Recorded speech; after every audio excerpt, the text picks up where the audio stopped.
Hi friends, నేను మీ Mounika. Welcome to the Mounika Telugu blogs. Friends, ఈరోజు వీడియోలో వచ్చేసి ఎంతో రుచికరమైన రవ్వ లడ్డుని ఇంట్లోనే ఎలా తయారు చేసుకుందామో ఈ వీడియోలో చూసేద్దామా ఫ్రెండ్స్.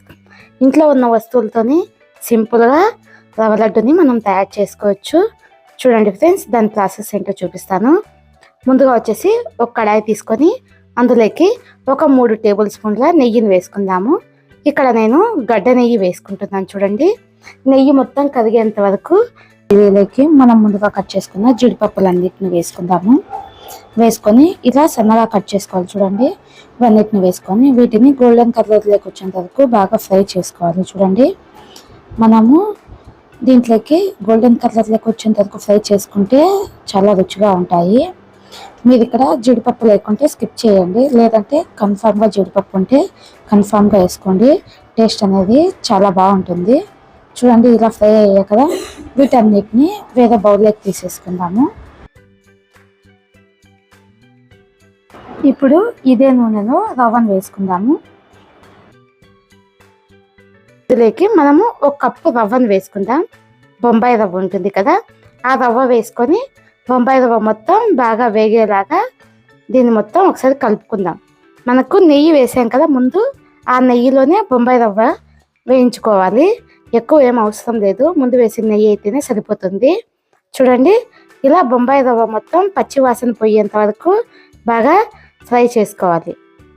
బొంబాయి రవ్వని పచ్చి వాసన లేకుండా బాగా వేయించుకుంటేనే టేస్ట్ అనేది చాలా బాగా వస్తుంది.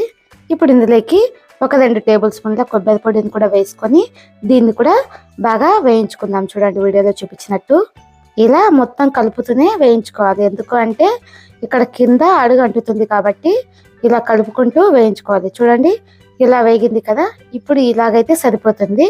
దీని మొత్తాన్ని వేరే ప్లేట్లోకి తీసేసుకుందాము. చూడండి, ఇప్పుడు మనం ముందుగా వేయించుకున్న బొంబాయి రవ్వనంతా ఒక ప్లేట్లోకి తీసేసుకుందాము. ఎందుకంటే ఇదే కడాయిలో మనం చక్కెర పాకం పడదాము. చూడండి, ఇప్పుడు మనము రవ్వ లడ్డుకు చక్కెర పాకం పట్టాలి కదా, సో అందుకు ఏ కప్పుతో అయితే మనము బొంబాయి రవ్వ వేసాము అదే కప్పుతో చక్కెరని వేసుకుందాము. ఇలా చక్కెర వేసుకొని మనం ఒక 1/4 లీటరు నీళ్ళని వేసుకుందాము. అంటే మనము లీటరు చక్కెర వేసాము అంటే అందులో 1/4 లీటరు నీళ్ళని వేసుకోవాలి. నీళ్ళని వేసుకొని దీన్ని మొత్తం చక్కెర కరిగేంత వరకు బాగా ఇలా కలుపుకోవాలి. చూడండి, వీడియోలో చూపించినట్టు ఇలా మనం అంతా కలుపుకుంటూ ఉండాలి మధ్య మధ్యలో. లేదు అంటే కింద చక్కెర అనేది కొద్దిగా గడ్డ కడుతుంది కదా, సో అందుకు మధ్య మధ్యలో ఇలా కలుపుకుంటూ దీన్ని మొత్తం మిక్స్ చేసుకోవాలి. ఇలా అంతా నురగలు వచ్చేటప్పుడు ఒకసారి పాకం చెక్ చేసుకుందాము. చూడండి, ఇలా లైట్ గడ్డలాగా వచ్చింది కదా, చక్కెర పాకం వేయగానే అలా వస్తే సరిపోతుంది. మీకు చేత్తో పెట్టి చూపిస్తాను. చూడండి, ఇలా ముదురు పాకం లాగా వస్తే సరిపోతుంది. చూడండి, ఇలా వస్తే సరిపోతుంది. ఇప్పుడు ఇందులోకి మనం ముందుగా వేయించి పెట్టుకున్న బొంబాయి రవ్వ ఉంది కదా, దాన్ని కొద్దిగా వేసుకుంటూ బాగా కలుపుకోవాలి. చూడండి, వీడియోలో చూపించినట్టు బొంబాయి రవ్వని కొద్దిగా వేసుకుంటూ బాగా కలుపుకోవాలి. మనం అంతా ఒకేసారి వేసాము అంటే రవ్వ అనేది ఉంటలు కడుతుంది కాబట్టి అలా కట్టకూడదు. అంటే ఇలా మనం కొద్దిగా వేసుకుంటూ దీన్ని మొత్తం మిక్స్ చేసుకోవాలి. వీడియోలో చూపించినట్టు ఇలా కొద్దిగా వేసుకుంటూనే బాగా కలుపుకోవాలి. వీడియోలో చూపించినట్టంతా మనం బాగా కలుపుకోవాలి. లేదు అంటే కింద ఉంటలు కడతాయి కాబట్టి ఇలా అంటూ మనం బాగా కలుపుకొని దీన్ని ఒక 2 నిమిషాలు మూత పెట్టి వదిలేద్దాం. చూడండి, ఇలా అంతా కలుపుకున్నాం కదా, ఒక 2 నిమిషాలు దీన్ని మూత పెట్టి వదిలేద్దాము. ఇప్పుడు మనం 2 నిమిషాల తర్వాత దీన్ని చూద్దాం. చూడండి, ఇలా వస్తే సరిపోతుంది. ఇప్పుడు స్టవ్ ఆఫ్ చేసి ఒక 1/2 అవర్ వరకు పక్కన పెట్టేసుకుందాము. 1/2 అవర్ తర్వాత మనము మూత తీసి చూద్దాం. చూడండి, గట్టిగా వచ్చింది కదా. ఇప్పుడు ఇందులోకి మనం ముందుగా వేయించి పెట్టుకున్న జీడిపప్పులను వేసుకుందాము. వేసుకొని దీన్ని మొత్తం బాగా మిక్స్ చేసుకుందాము. చూడండి, జీడిపప్పులు వేసాం కదా, ఇలా దీని మొత్తాన్ని బాగా మిక్స్ చేసుకోవాలి. జీడిపప్పులు రవ్వకంతా లోపలంతా మిక్స్ అయ్యేలాగా ఇలా అంతా కలుపుకోవాలి. ఇప్పుడు వీటిని ఉంటల్లాగా చుట్టుకుంటాం. చూడండి, ఇలా అంతా కలిపేసుకొని మనం చిన్న ఉంటల్లాగా చేసుకుందాము.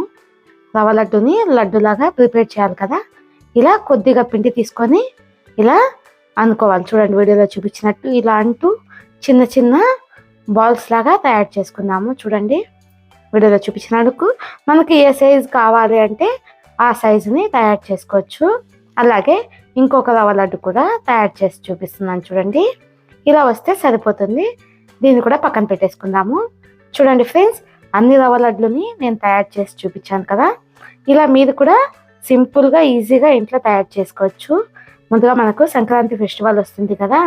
ఫెస్టివల్కి ఎన్నో రకాల స్వీట్లను తయారు చేసుకుంటాం కదా. అందులో ఒకటి రవ్వ లడ్డుని కూడా తయారు చేసి చూడండి, ఎంతో రుచిగా ఉంటుంది. ఇలా మీరు కూడా ట్రై చేసి ఎలా వచ్చిందో నాకు కామెంట్ చేయండి ఫ్రెండ్స్.